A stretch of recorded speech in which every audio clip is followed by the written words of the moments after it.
Aujourd'hui, on fait un gros plan sur une bande dessinée en noir et blanc, plutôt dépouillée dans l'approche. Elle s'appelle Baume du Tigre, aux éditions Delcourt en France. Lucie Kemener est avec nous. Bonjour. Bonjour. Vous êtes l'autrice, la scénariste, la dessinatrice de cette œuvre, Baume du Tigre donc. Le titre fait référence à cette crème traditionnelle asiatique. Mais concrètement, de quoi parle cette bande dessinée ?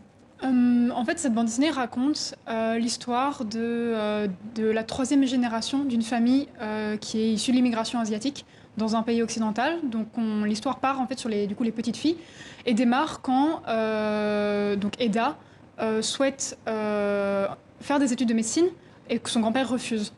Et du coup, ça va entraîner un conflit dans lequel elle entraînera ses sœurs. Et elles vont du coup s'opposer comme ça un peu aux attentes familiales et parentales.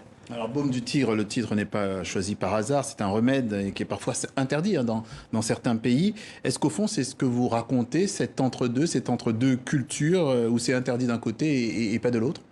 Pour moi, le baume du tigre, du coup, en fait, c'est ce médicament de médecine traditionnelle chinoise qui est très répandu en France et pour moi, il représente en quoi la culture chinoise peut être soluble dans la culture française ou de manière générale, la culture de notre pays d'origine peut être comme ça compatible en fait avec celle de notre pays d'accueil et comment on va pouvoir un peu mélanger les deux en fait.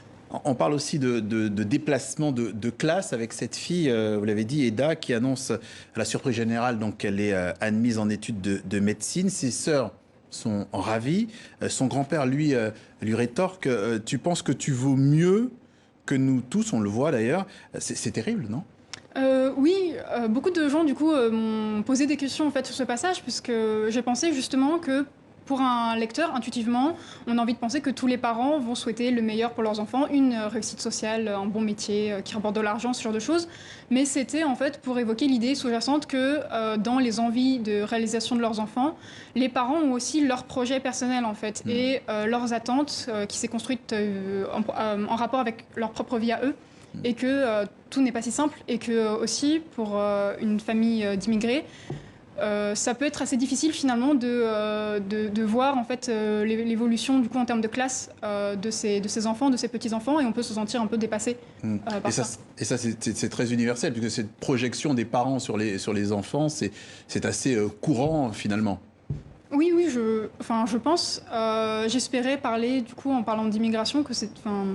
Excusez-moi, ce que je voulais dire, c'était que ça me semble encore plus en fait flagrant et édifiant de parler de ça en utilisant le thème de l'immigration, puisque c'est dans ce genre de situation qu'on va constater une différence culturelle en fait encore plus importante entre deux générations. C'est une différence pour moi qui existe même dans des familles qui ont vécu sur le même territoire, mais dans ce cas, ça me semble en fait encore plus important.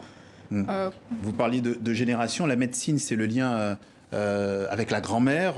Page 213, on la voit qui utilise ces ventouses médicinales censées faciliter la circulation sanguine.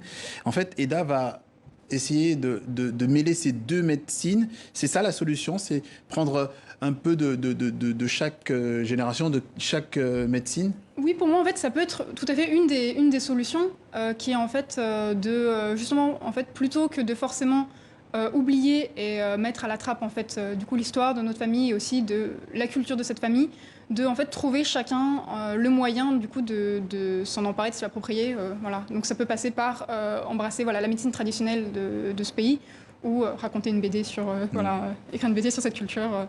Je reviens au grand-père. Il est assez brutal avec ses filles et ses petites filles. Comment font-elles pour s'émanciper finalement de... Alors, en fait, on le voit. Elles vont commencer par faire des tentatives en fait de grève, de protestation et que j'ai voulu raconter d'une manière qui est un peu enfantine en fait, puisque finalement ça concerne encore des adolescentes. Mais pour moi en fait, du coup, ça doit, excusez-moi, ça. Allez-y, vous en... Oui, du coup, le point culminant en fait de cette protestation passe du coup par le fugue et par en fait vraiment littéralement quitter le clan familial qui qui les oppressait. Oui. C'est comme ça qu'elles arrivent effectivement à voir autre chose. Oui, tout à fait. Vous employez les mots de mépris et de racisme. En quoi est-ce encore une réalité encore aujourd'hui difficile à endurer, notamment dans la communauté asiatique ?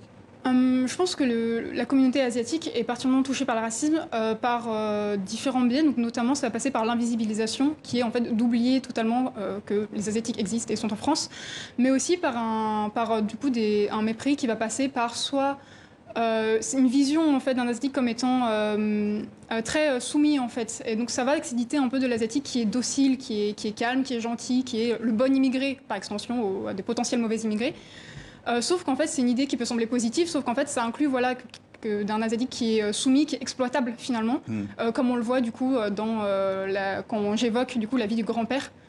Ça va passer aussi, s'évoquer aussi par cette idée un peu d'une altérité, d'une ostracisation comme l'asiatique qui est étrange, qui est étranger, qui est bizarre, qui mange des choses dégoûtantes. Et du coup, voilà, c'est des choses que j'ai évoquées aussi, donc notamment en parlant du restaurant familial. Merci Lucie Kemener. On rappelle donc cette bande dessinée Baume du Tigre aux éditions Delcourt en France. Elle a été récompensée notamment du prix France Culture BD des étudiants. Merci d'être passé par le journal de TV5.